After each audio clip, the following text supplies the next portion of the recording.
गुरुग्राम में एनकाउंटर में मिली बड़ी सफलता। नजफगढ़ गवाह हत्याकांड के वांटेड आरोपी गिरफ्तार। गुरुग्राम में आज तड़के पुलिस और बदमाशों के बीच हुई मुठभेड़ ने नजफगढ़ डबल मर्डर केस से जुड़े गवाह की हत्या में शामिल 2 वांटेड आरोपियों को कानून के शिकंजे में ला दिया। दिल्ली पुलिस की स्पेशल सेल और गुरुग्राम पुलिस की CIA टीम के संयुक्त ऑपरेशन के दौरान हुई इस कार्रवाई में दोनों बदमाशों के पैरों में गोली लगी, जबकि 2 पुलिसकर्मी मामूली रूप से घायल हो गए। मौके से हथियार और बाइक बरामद की गई है, जिससे पूरे आपराधिक नेटवर्क पर बड़ा सुराग मिलने की संभावना है। इस मामले में गुरुग्राम पुलिस के पास एक इंफॉर्मेशन थी कि दिल्ली के हत्याकांड में 2 वांछित आरोपी हैं जो गुरुग्राम में किसी घटना को अंजाम देने की फिराक में है। तो इसमें दिल्ली पुलिस की टीम के साथ में गुरुग्राम पुलिस लगातार कोऑर्डिनेट कर रही थी। तो गुरुग्राम पुलिस की क्राइम ब्रांच सेक्टर 40 और दिल्ली पुलिस की टीम के द्वारा एक ज्वाइंट ऑपरेशन इस मामले में किया गया था। ये दोनों एक्यूज एक बाइक से उस एरिया में देखे गए थे। तो इनको जब नाके पर रुकवाने की कोशिश की गई तो इनके द्वारा भागने की कोशिश की गई और पुलिस पार्टी के ऊपर फायर किया गया।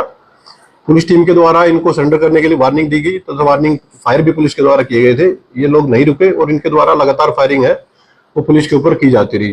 पुलिस के द्वारा इस मामले में जवाबी कार्रवाई की गई और जवाबी कार्रवाई के दौरान फायरिंग के दौरान दोनों ही एक्यूज को एक गोली इनके पैरों में लगी है। दोनों को घायल अवस्था में सरकारी हॉस्पिटल में पुलिस के द्वारा एडमिट कराया गया। इस पूरे घटनाक्रम में दिल्ली पुलिस के एक सब इंस्पेक्टर की बाजू में गोली लगी है, जिससे कि वो घायल हो गए थे। तो उनको भी पुलिस के द्वारा हॉस्पिटलाइज कराया गया था। कुल मिलाकर के स्पॉट पर 13 राउंड इस मामले में फायर हुए थे, जिसमें से 6 राउंड है वो एक्यूज की तरफ से फायर किए गए। 7 राउंड है जिनमें से वार्निंग शॉट भी है और कुछ टारगेटेड शॉट्स भी है वो पुलिस के टीम के द्वारा फायर किए गए थे। मौका से पुलिस के द्वारा एक बाइक बरामद की गई है, जो कि इन व्यक्तियों के द्वारा इनके पोजीशन में वो बाइक थी। ये जो बाइक है ये एक चोरी की बाइक है। ये दोनों एक्यूज दिल्ली नजफगढ़ में एक डबल मर्डर केस था, उसके एक विटनेस की इन लोगों के द्वारा हत्या की गई थी। उसमें ये दोनों एक्यूज वांछित थे। दोनों ही आरोपी 50-50 हजार के इनामी थे। पुलिस के द्वारा सभी घायलों को हॉस्पिटलाइज कराया गया है। फर्दर केस की इन्वेस्टिगेशन मामले में गुरुग्राम पुलिस के द्वारा की जा रही है। क्या नाम है, क्या पहचान?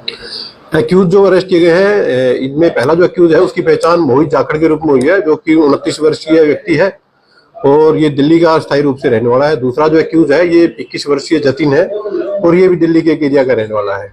किस गैंग से ताल्लुक है? देखिए, पहले भी गुरुग्राम पुलिस का आप लोगों से निवेदन रहा है और एक निवेदन फिर से करेंगे कि किसी भी गैंग का नाम और किसी भी अपराधी की आपराधिक गतिविधियों को प्रमोट नहीं किया जाए। तो ये दोनों ही आरोपी हैं जो कि मुठभेड़ में घायल हुए हैं। दोनों को पुलिस के द्वारा ट्रीटमेंट के बाद अरेस्ट किया जाएगा। फॉर्मल अरेस्ट के बाद इनसे एक डीप इंटरोगेशन पुलिस के द्वारा की जाएगी और यदि किसी अन्य केस में भी इन्वॉल्वमेंट इनकी रही है तो उसके अकॉर्डिंग पुलिस अपनी फर्दर कार्रवाई मामले में जारी रखेगी। एक हत्या के अलावा कोई और भी क्राइम हिस्ट्री? अभी जो क्रिमिनल्स हैं इनका बैकग्राउंड है पुलिस के द्वारा चेक करवाया जा रहा है और बैकग्राउंड चेक के दौरान अगर कोई अन्य केस भी इनके खिलाफ मिलेगा और यदि किसी अन्य केस में वांछित है तो उसको भी पुलिस एड ऑन करके फर्दर इस मामले में कार्रवाई पूरी करेगी। Thank you. Bureau report, team alive news. खबरों की विस्तार से जानकारी के लिए सब्सक्राइब करें हमारा चैनल और क्लिक करें बेल आइकन पर, ताकि कोई भी खबर आपसे अछूती ना रह सके।